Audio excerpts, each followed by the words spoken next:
Papa. Happy birthday to Allappa.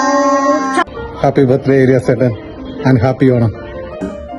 ഒരുപാട് ജന്മദിനാശംസകൾ. ഈ 50-ാം പിറന്നാൾ ആഘോഷിക്കുന്ന ഈ സമയത്ത് ദൈവം എല്ലാ അനുഗ്രഹങ്ങളും തരട്ടെ. ഇനിയും ഒരുപാട് ജന്മദിനങ്ങൾ ആഘോഷിക്കാൻ ദൈവത്തിന് ഇടയാക്കട്ടെ.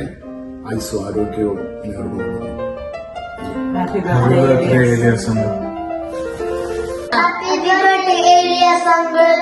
Sending you so much love.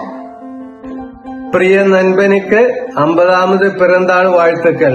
Happy birthday dear Elias. 50ാമത്തെ ബർത്ത്ഡേ ആഘോഷിക്കുന്ന ഏലിയാസിന് എല്ലാവിധ മംഗളങ്ങളും നേരുന്നു. Happy birthday Elias. Happy birthday, Elias uncle.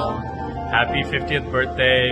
We wish we could help you celebrate today, but we hope you have a really good day, and we'll be thinking of you as we hang out with Dana here in Dallas.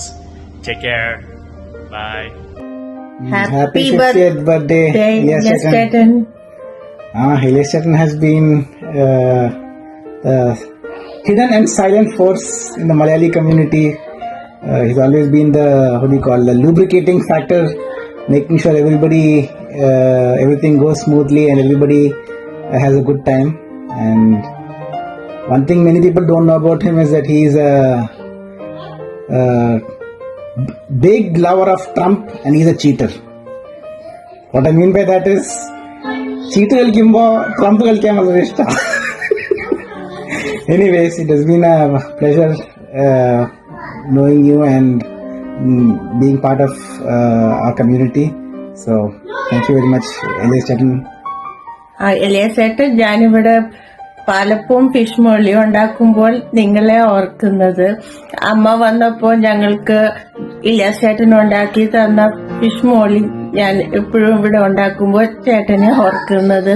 അതുകൂടാണ്ട് തന്നെ ഞങ്ങൾക്ക് Covid വന്നപ്പോൾ breakfast തൊട്ട് palappam fish മോളി start ചെയ്ത് രാത്രിയിലത്തെ dinner വരെ കൊണ്ടുതരികയും ഞങ്ങൾ ഒത്തിരി help ചെയ്യാൻ മുന്നോട്ട് വന്നതായിരുന്നു നിങ്ങൾ രണ്ടുപേരും. ഞങ്ങൾ എപ്പോഴും നിങ്ങളെ ഓർക്കുന്നു. Okay, Elias Satan, have a great 50th birthday. Bye. Happy birthday once again. Happy birthday Elias uncle. Happy birthday Elias. 50-ാം ജന്മദിനത്തിന്റെ എല്ലാവിധ പ്രാർത്ഥനകളും മംഗളങ്ങളും. Enjoy. ഹലോ എലിയാസ് ചേട്ടാ, happy birthday and happy Onam. അടുത്ത പ്രാവശ്യം വരാൻ നോക്കാം. സന്തോഷ ജന്മദിനം കുട്ടിക്ക്, സന്തോഷ ജന്മദിനം കുട്ടിക്ക്, സന്തോഷ ജന്മദിനം ഏലിയാസ് കുട്ടിക്ക്. എടാ ഏലിയാസേ, 50 വയസ്സായെന്നുള്ള എന്തെങ്കിലും വിചാരം നിനക്കുണ്ടോ? നിന്റെ ഒരു ഒറ്റ മുടി പോലും നനച്ചിട്ടില്ലല്ലോ. അതിന് ഇവര് മുടി ഉണ്ടോ നനയ്ക്കാൻ? അത് ശരിയാണല്ലോ.